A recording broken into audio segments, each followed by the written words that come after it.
You know what's coming, you've run the scenarios, calculated the odds, but you haven't calculated for me. Hey, welcome to my channel. Today we are going to look at how to make movie trailers that get people excited and actually want to watch the movie. Yes, this is a great example of a movie trailer. Why?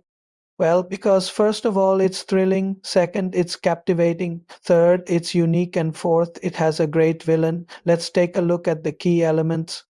Okay, so the first thing we see here is a black screen.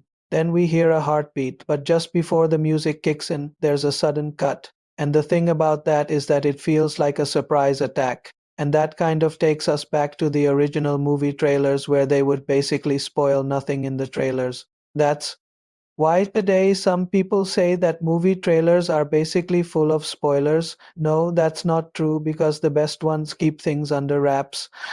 Now, of course, this isn't a silent movie. We do get some sound effects and dialogue, but the idea of having a big, bold flash that is unexpected like this, it draws our attention. Now, the rest of the trailer is fast paced. We move from this tracking shot of the girl to this helicopter shot, and then we move to this close up, and then we move to this big action sequence. Now, the reason why this works is because of the editing. We're moving from one thing to another. This is called cutting on action. If you want to learn more about that, we made a whole video about it. It's up there and it's linked below. Let's talk about the colors. The colors that they chose here are orange, red, and yellow. Why?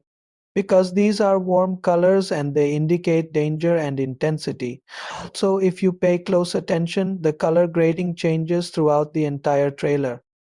In the beginning, it's like muted and washed out, that indicates a certain feeling of uncertainty, and then as the trailer progresses, it becomes darker and moodier. This is called color progression and it helps tell the story of the film. Okay, so the next thing I want to talk about is the music. Now, when we first meet the character, the music is like soft and subtle and it gives us a sense of calmness.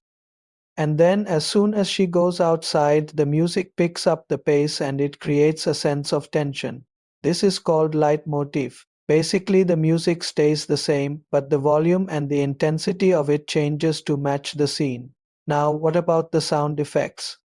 Well, we hear glass breaking, we hear people screaming, and we hear lots of explosions. Now, again, these aren't constant. They come and go, they swell and they diminish. And this is because sound design, like music, is also part of the story. It heightens the drama of the action on screen. So far, we've talked about four elements that make this movie trailer work: visuals, editing, color, and sound. But what about the fifth element? What's that?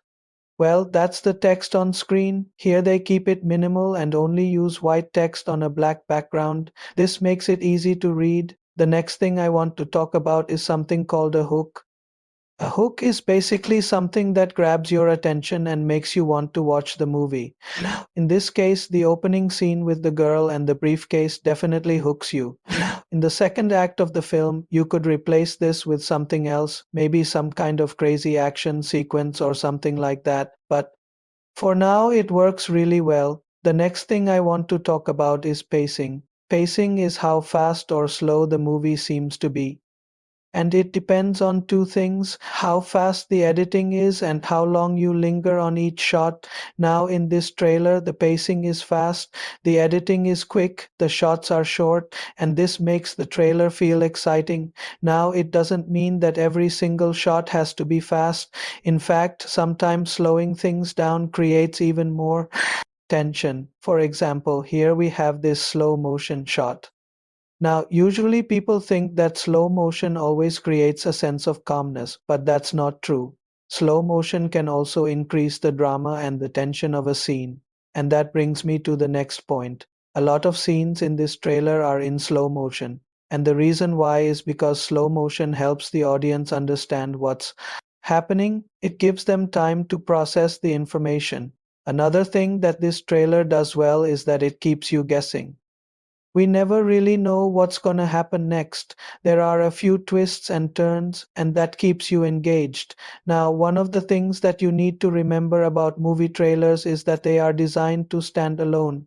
Everything you see in a movie trailer should be able to stand alone as its own little piece of content. For example, This shot of the girl sitting on the floor, it has no dialogue, no music, no sound effects. It's just this one single image, but it tells us everything we need to know about the character. She's sad, she's lost, she's confused. The next thing I want to talk about is the use of close ups. Now, throughout the trailer, we see lots of close ups of faces, eyes, mouths, and this helps us connect with the characters on an emotional level. Now, the last thing I want to talk about is point of view shots. Now, throughout the trailer, we see things from the girl's point of view, we see things from his point of view, and this helps us identify with the characters.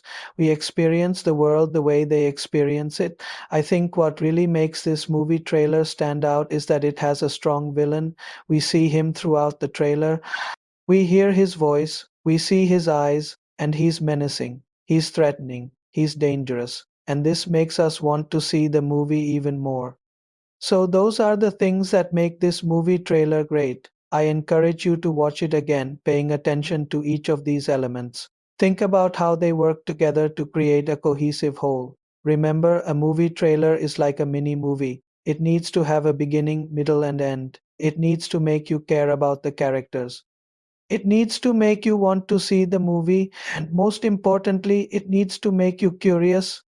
Don't tell me everything, leave some things to the imagination. Now, if you want to become a better filmmaker, you have to study the masters. But that's not enough. You also have to practice. And the best way to do that is by making short films. So check out this playlist right here. It's got 6 short film ideas that you can make right now. And if you make one of these 6 short films, please send it to the email below. I'm really looking forward to watching them. Now, if you're still here, I want to show you something cool. It's a BTS clip from the set of John Wick, and it shows you how they did this shot. Now, this is a really cool effect, right? The bullets hitting the window and shattering the glass. Now, this wasn't done with CGI. This was done practically on set. They had a rig with a bunch of fishing line and weights, and they would swing it back and forth to simulate the bullets hitting the glass. That's all I got. Stay awesome. Keep creating. I'll see you in the next video.